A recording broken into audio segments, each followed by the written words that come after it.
Welcome to BomiChess. Today we have one interesting player, maybe the most interesting player in the history of chess, at least in the 20th century.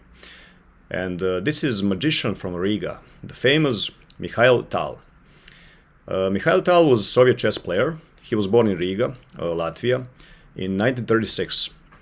And he started playing chess relatively late, at the age of 10. But his chess career was, soon he became a very strong player.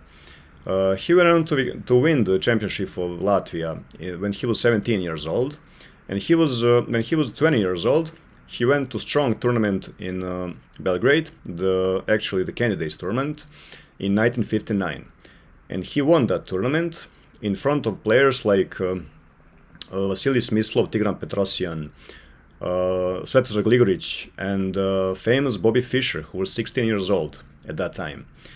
And interesting story about that tournament is that Fischer didn't lose any game to any of the players, but to Mikhail Tal. And Mikhail Tal won all 4 games against Bobby Fischer.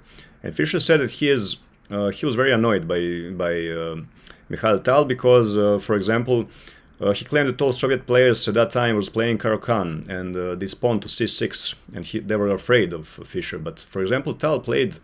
First move he played pawn to c6, but he held the pawn and then he put it to c5. And he looked at Fischer and he had a big smile on his face. And those kind of things actually annoyed Fischer. And he was distracted. He said that he was distracted. He couldn't play his best against Tal, and he lost all 4 games. So Tal won that strong tournament, and he went on to World Chess Championship in 1960, and he became World Chess Champion against Mikhail Botvinnik. So he was a very strong player. This game was played in 1949, when Mikhail Tal was only 13 years old, and he was playing this against Ratmir Kholmov. Kholmov was a strong Soviet chess player who was already 23 years old, or 24, and he already had competed in many international tournaments, so he had a long chess career already.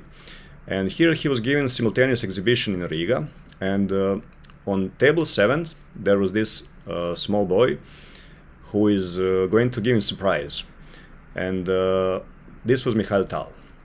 So let's see how did the game go.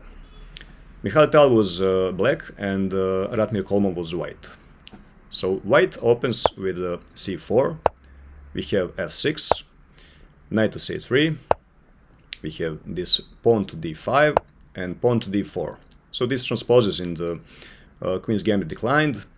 Here Tal played this pawn to c6, now knight to f3, knight to f6, and this bishop to g5, already pinning this knight to the queen. Here Tal replied by taking this pawn on c4 and allowing white to strike in the center. And white already developed his both pawns in the center. He holds the center now, and he's threatening this pawn to e5 to attack this knight that is already pinned to the queen. But Tal didn't pay too much attention to this. He played pawn to b5, now protecting this pawn on c4 so that this bishop cannot take it. And okay, Kholmov played this pawn to e5, took a chance and played it. And here Tal played this pawn to h6, now attacking this bishop. So if pawn takes knight, pawn will take a bishop. So here Kholmov has a few options. He can also retreat this bishop to h4, and then after this pawn he can simply take it like this. Here, if Tal plays this, he can take this pawn, take knight, take the pawn, and now in next move he'll take the knight.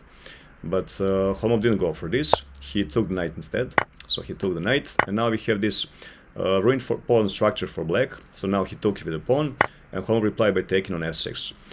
So now this pawn structure is ruined, so this king is not very likely to be castling kingside any time during the game. And at least this g file is now open for black's rook. So here, Tal didn't go for this pawn right away, but he instead played this bishop to b4, pinning this knight to the king. And here, Kholmov decided to develop his bishop to e2. Other idea would be to play this pawn to g3, and now allowing this bishop to fianchetto on g2. This is a stronger pawn structure here, and if black decides to bring his rook to g file, it will be better. But Kholmov goes for this idea, bishop to e2, and here black took the pawn on f6, and we have kingside castle. So here Tal decided to take this knight on c3. It's not a principal move regarding giving the bishop for the knight, but since white already lost his black square bishop, he's not in a worry that his black squares are going to be weak.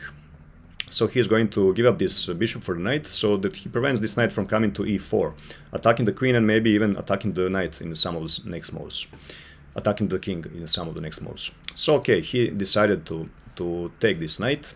He took it on c3. White replied by taking the bishop with a pawn. And here we have knight develops to d7. We notice that here black's pieces are not developed, so it's all here. Only black queen is doing some action on the board, so he needs to develop these pieces, and the bishop would be much better on this long diagonal instead of this to play to d7. So he develops his knight to d7. We have white striking this pawn structure here, and black developing his bishop to b7. Now we have this knight to e5. So white decides to give up his pawn. If black takes the knight, now this pawn can recapture, but then queen can take the pawn. So he decided to give up his pawn in order to open up the files against black king, because now this king is stuck in the middle of the board.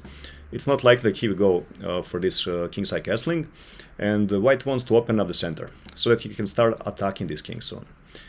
Okay, Tal accepted this, he took the knight, white took the knight, and here queen takes the pawn on e5. And here white goes on with his idea. He develops this bishop on this long diagonal to counter this black's bishop on this same diagonal. And now there is a threat. This pawn can take this pawn here, and we cannot capture with the pawn because our bishop will be taken by the white bishop. So here Tal played this rook to d8, attacking the queen and occupying this beautiful d file. And now the queen goes to c2, defending this pawn. This pawn was already attacked by the queen, so now he's defending this pawn. And here Tal played this rook to d3, now attacking the pawn 2 times. And here if white decides to protect this pawn, it will be very passive. This rook, to put it on the closed file, it's not the best option. So here white took the pawn instead, and now we cannot recapture with the pawn because, as we said, this bishop is attacked. But here, after this move, black has one beautiful move that young Tal played. So if you want to try to find that move, you can pause the video and try to find it. Good luck.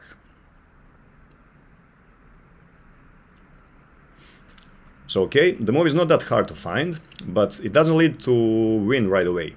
And this move is rook takes on f3. Rook takes the bishop. So now, what's the idea here?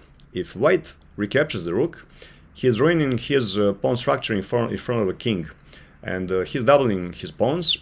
So this g file will become open, and this king can start getting attacked by all black pieces, or to say with the queen and by the rook. So he doesn't recapture the rook right away, but he instead plays rook to a7. Rook takes pawn on a7, and now he's threatening this bishop here. So let's see how did black react to this threat. He took the pawn on b5. The other option would be to bring this bishop here, but black didn't want to allow this pawn to go for example, to b6, and after that he can start attacking this bishop and maybe even get promoted in some point of time. So right away black took this pawn, and this way is protecting this bishop on b7 square. And here white played very strange move, because Kholmov was a very strong player back then, but okay, this was simultaneous exhibition, so he just overlooked probably, and he took this rook on f3 with a pawn. And here young Tal saw that there is victory right away, so he played this simple check with the queen, and now queen to g5 check, and now this king has nowhere to go but to h1, and after this Tal played rook to g8.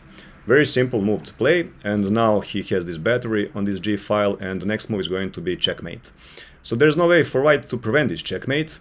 He can just delay it a little bit. He can play something silly like here check, we can take the rook, and after this he can just give his queen away, and then after this there's no stopping the checkmate.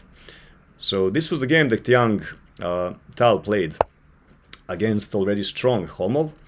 It was played in 1949 when he was only 13 years of age, and he will become one of the strongest players in the world soon.